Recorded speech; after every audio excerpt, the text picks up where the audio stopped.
Ipinamigay mo ang gintong pabuya na nagmula sa Hara sa isang gusgusing alipin na nagmula sa mga mundo ng tao? Hindi lamang siya isang gusgusing nilalang, Mashna. Isa rin siyang mahusay na mga awit. Ano ang magagawa ng magandang awitin sa panahon ng digmaan at kaguluhan? Ang kailangan natin ay paigtingin ang hukbong sandatahan. Kaya kailangan nating magpulong bagong bayani ng Sapiro. Makakaasa naman kayo na dadalaw ako sa ating mga pagpupulong. Ngunit sa ngayon ay pakinggan muna natin ang kanyang tinig at damhin ang isang magandang awit.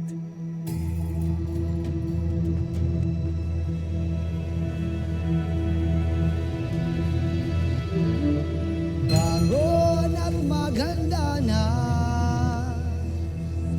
buhayin ang alab sa diwa't kaluluwa, iyong pagmasdan ang mundong nilapastangan, lupang hinirang ipaglaban, nasa dugo ang tapang ng lahi, aginot mo ang puso, hindi magagapi, sigaw ang awit ng mga mandirigma, ikaw ay itinadhana, maging dakila, kila, maging dakila, kila, maging dakila, kila, maging dakila.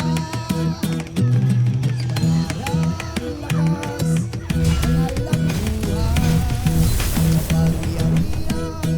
Panginoon, ilahanay, apoy at lupa, hangin at tubig, pagkawin ng walang tinitibig, nasa dugo ang tapang ng lahi, agimat mo ang puso, hindi magagapi, sigaw ang awit ng mga mandirigma, ikaw ay itinadhana, maging dakila, hila, maging dakila, hila.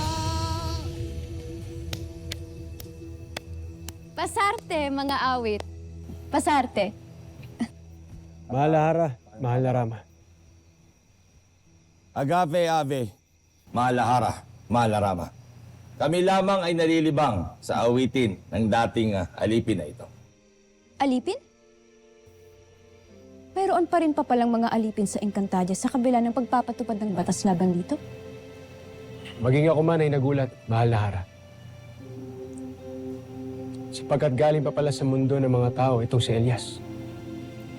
Totoo ba ang kanyang tinuran, Elias? Opo, mahal na Hara.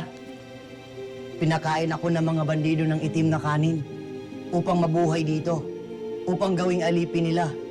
Mabuti na lang, dumating si Daron at ako'y kanyang iniligtas. Maong salamat yun kayo sa iya, ha? Mahusay, Daron. Mahusay. Ipagpatuloy mo lamang ang iyong ginagawang kabutihan.